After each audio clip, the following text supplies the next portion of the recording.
Hello everyone, स्वागत है आप सभी को हमारे इस यूट्यूब चैनल नोट्स मेकर इन हिंदी में। तो दोस्तों, आज की इस वीडियो में हम लोग बात करने वाले हैं। ये जो हमारा एंशियंट हिस्ट्री चल रहा है, इसका हम लोग उत्तर वैदिक का पार्ट 2 देखने वाले हैं। इससे पहले पार्ट 1 ऑलरेडी अपलोड कर चुके हैं। अगर आप लोग नहीं देखें तो लिंक डिस्क्रिप्शन में, या तो फिर आप प्ले लिस्ट से जो है वीडियो चेक कर सकते हैं। चलिए हम बात करते हैं कि उत्तर वैदिक काल की समाज के बारे में हम पढ़ते हैं। तो एक तरह से हम बात करते हैं कि वर्ण विभाजित समाज जो है यहाँ पर एक तरह से अस्तित्व में आया था। ठीक है, लेकिन हम बात करते हैं कि जो ऋग्वेद काल था उसमें हम लोग को क्या मिला था, तो कबायली समाज था। ठीक है, लेकिन यहाँ पर वर्ण विभाजित समाज जो है अस्तित्व में आया था। वहाँ भी था, 3 वर्णों के चर्चा मिलता था। ठीक है, ब्राह्मण, पुरोहित और राजन। और यहाँ भी बात करते हैं कि वर्ण विभाजित जो है समाज अस्तित्व में आया। वहीं दूसरी तरफ हम बात करते हैं कि पुरुष सूक्त के जो है 10वें मंडल में जो है 4 वर्णों की चर्चा मिलता है, जैसे ब्राह्मण हो गए, क्षत्रिय हो गए, वैश्य हो गए और शूद्र हो गए। अब बताया जाता है कि जो वर्ण विभाजित समाज अस्तित्व में आया, तो एक तरह से सामाजिक गतिशीलता जो था एक तरह से उसमें बाधित होने लगा, क्योंकि लोगों का जो वर्ण विभाजन होता था पेशे के आधार पर होता था। ठीक है, जैसे कि हमने ऋग्वेद काल में देखे थे, तो सामाजिक गतिशीलता जो है बाधित हुआ। कैसे? तो वर्ण विभाजित समाज को जो है अस्तित्व में आने के, कोई अपने आप को जो है ब्राह्मण कहते थे, तो ब्राह्मण अपने आप को श्रेष्ठ मानते रहे होंगे। उसके बाद क्षत्रिय मानते होंगे, वैश्य से कि श्रेष्ठ मानते होंगे। तो एक तरह से यहाँ पर हम यह देखते हैं कि सामाजिक गतिशीलता जो है बाधित होना जो है एक तरह से जो है संकेत मिलता है। और हम इस पर किस तरह से मान सकते हैं कि जो सामाजिक गतिशीलता जो है बाधित हुआ होगा, तो वर्ण विभाजित समाज के जो है अस्तित्व में आने से। भाई हम बात करते हैं कि महिला की स्थिति में भी गिरावट देखने के लिए मिला। जैसे कि हमने ऋग्वेद काल के जो समाज में हम पढ़े थे, तो ऋग्वेद काल के समाज में हमने क्या पढ़े थे, जैसे कि महिला को यौन आरंभ में शादी हो जाता था, यानी 16 से 18 वर्ष की उम्र तक जो है शादी हो जाता था। भाई हम बात करते हैं महिलाओं को जो है शिक्षा प्राप्त करने का अधिकार था। ऐसा नहीं था कि ऋग्वेद काल में जो है कि महिला को जो है शिक्षा प्राप्त करने का अधिकार नहीं था, वहाँ पर भी था।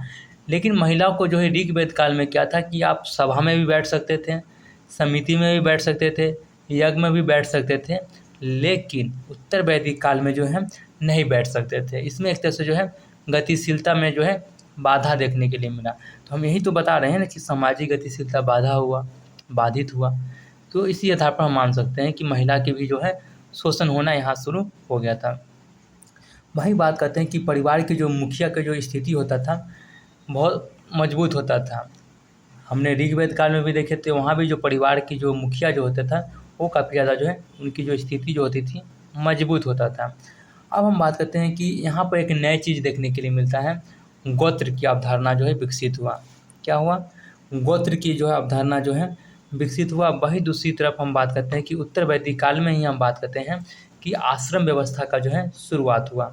जैसे कि हम बात करते हैं संन्यास हो गया, वानप्रस्थ हो गया, गृहस्थ हो गया और ब्रह्मचर्य हो गया। हमने उल्टा पढ़ाया है यहाँ पे मालूम है, लेकिन पहले होगा ब्रह्मचर्य, उसके बाद आपको जो है गृहस्थ में आना पड़ेगा, उसके बाद वनवास में जाना पड़ेगा, उसके बाद संन्यास लेना पड़ेगा।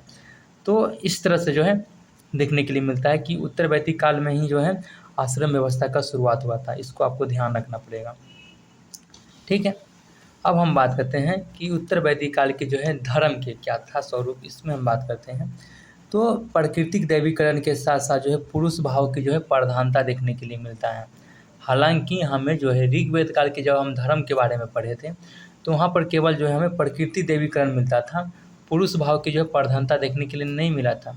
लेकिन हम यहाँ पर बात करते हैं जो उत्तर वैदिक काल है, तो उत्तर वैदिक काल में जो पुरुष की जो प्रधानता जो था उस चीज़ को जो है देखने के लिए मिलता है। भाई हम बात करते हैं कि देवता में परिवर्तन हो गया। इस तरह से पुरुष भाव की जो प्रधानता देखने की मिला, तो यह कैसे हुआ? हालांकि ऋग्वेद काल में तो ऐसा देखने के लिए नहीं मिला था, लेकिन यहाँ पर हमें देखने के लिए मिल रहा है। तो इसके पीछे यह कारण बताया जाता है कि जो जनजातीय लोग होते थे वह एक तरह से जो है किसान बन गए। इसके आधार पर क्या होता है कि हमें जो है प्रकृति के जो दैवीकरण में जो है एक तरह से जो है विविधता देखने के लिए मिलता है, और एक तरह से जो पुरुष भाव की भी जो प्रधानता देखने के लिए मिलता है। कुछ देवता के भी जो उल्लेख मिलता है उत्तर वैदिक काल में, जैसे कि हम बात करते हैं प्रजापति।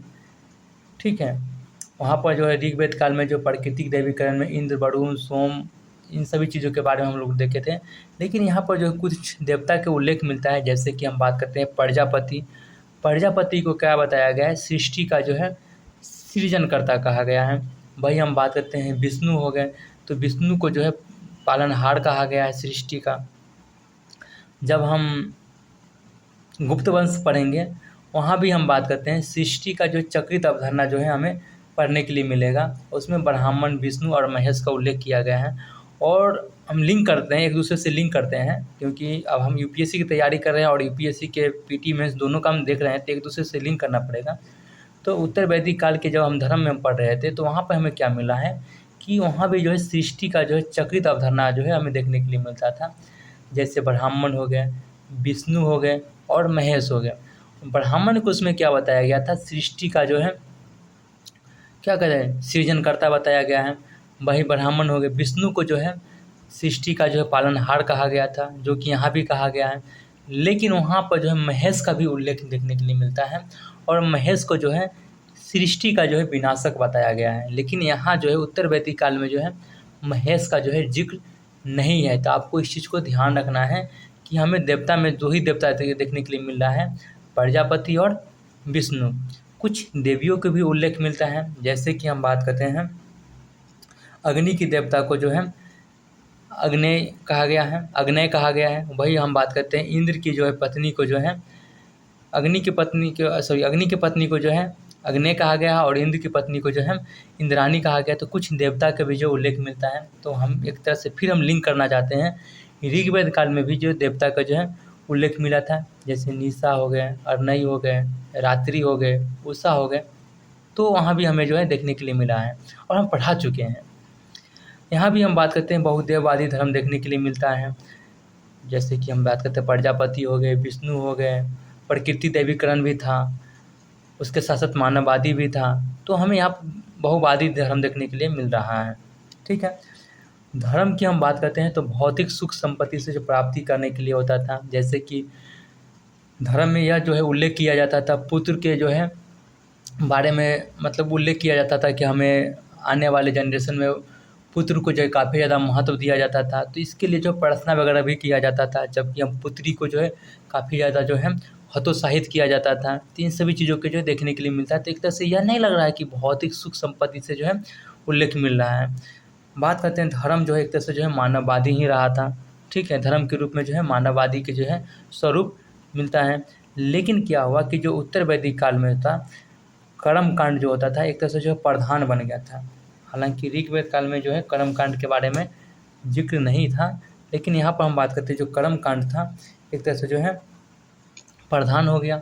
भाई हम बात करते हैं यहाँ भी जो है यज्ञ जो है प्रचलित था और इसमें यज्ञ में क्या होता था, उत्तर वैदिक काल की जो यज्ञ प्रचलन हुआ इसमें हम बात करते हैं कि मंत्र भी पढ़ा जाता था और इसमें जो है पशु बलि नहीं था, लेकिन मंत्र जो है पढ़ा जाता था। लेकिन ऋग्वेद काल में जो है मंत्र जो है नहीं पढ़ा जाता था। ठीक है, इसके बारे में हम कमेंट करके हम बता सकते हैं कि इसमें क्या था, हमें कन्फ्यूजन है। ठीक है, कि पशु बलि नहीं था, लेकिन हमें इसमें कन्फ्यूजन है, हम बताएंगे कमेंट करके। ठीक है दोस्तों, आज की वीडियो की फिर हम लोग यहीं पे विराम देते हैं, जो कि लेक्चर 2 और कंप्लीट हो गया। ऋग्वेद काल कंप्लीट हो गया, उत्तर वैदिक काल भी कंप्लीट हो गया। ठीक है, हम लोग नेक्स्ट वीडियो में हम बात करेंगे कुछ ऋग्वेद काल के जो है हमने एनसीईआरटी का भी जो है वो हम सीरीज बताने वाले थे, जो कि नहीं बता पाए हैं। नेक्स्ट वीडियो में हम इसके बारे में पढ़ेंगे, जो आर.एस. शर्मा का जो है उसमें हम लोग पढ़ेंगे। तब तक के लिए बाय बाय, धन्यवाद। प्रॉपर नोट्स बनाइए, रिवीजन कीजिए, दोस्तों के पास वीडियो शेयर कीजिए, बताइए बहुत ही अच्छा कंटेंट है। मैं उम्मीद करता हूँ कि आपको जब यह चीज़ पढ़ लेंगे ना, आप इसको एक बार पढ़ के एक बार एनसीईआरटी का बुक मतलब रिवीजन कर लीजिएगा, समझ में आ जाएगा। अगर आप नोट्स देख के, अगर 5 मिनट का नोट्स है, 10 मिनट का नोट्स, अगर वीडियो देख कर अगर बुक पढ़ते हैं तो मैं बोल रहा हूँ कि एकदम से समझ में आ जाएगा। उसके बाद इसका जो PYQ लीजिएगा, उसके बाद मॉक टेस्ट लगाइएगा, आपको पता चल जाएगा कि कौन सी कंटेंट मिल रहा है और इस कंटेंट में कितना दम है। हम इसके अलावा कुछ नहीं बोल सकते हैं। ठीक है, आपको खुद विश्वास होना चाहिए कि क्या कंटेंट है। अगर विश्वास हो ना हो आप हमें कमेंट करके भी बता सकते हैं, और वीडियो में किसी प्रकार की अगर सुधार करने की है तो आप हमें वो भी बता सकते हैं।